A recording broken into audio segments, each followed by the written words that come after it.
Let's talk about different clock-in options and when to use them.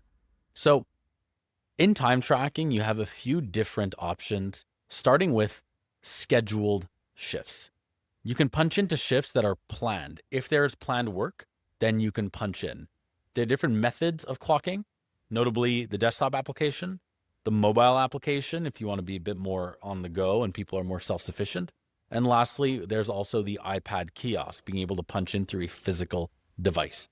That's generally used more in physical locations. So you can have scheduled shifts for which you're punching in. This is great if you want to make sure that there's only time captured against scheduled work, and someone who is not scheduled cannot go and capture time. Then there is something called open shifts or unscheduled work, and you can go and punch in against unscheduled work. This is great if you have a dynamic workforce, last minute assignments, people that need to stay later.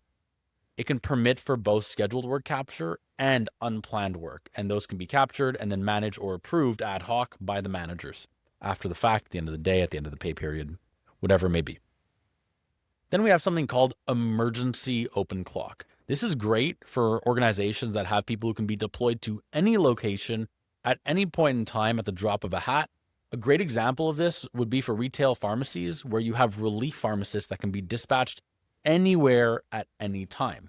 You may also see this for operations staff that go and take care of different locations at any point in time on the fly, field service management staff, things that are very dynamic and you don't know where someone's going to be working ahead of time. And then combining that with things like geofencing, beacons, and then also facial recognition, you can now make sure that it's the right person at the right place and they're using the appropriate method of authentication. So punching in through the phone, the desktop, or the tablet. You'd want to use these different ones in different scenarios. A good example, if you're, let's say, a construction organization and you want to punch into different sites, you go and use the mobile application combined with beacons. It's very popular.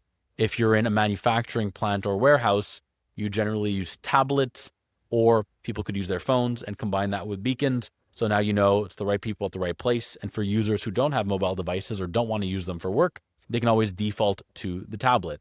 So you have a lot of options, a lot of variability. Different parts of the organization can use different methods, but all of that is in your control, very easily configurable directly within the Work Axle platform. And you can evolve those settings directly within the platform as well. The power is in your hands.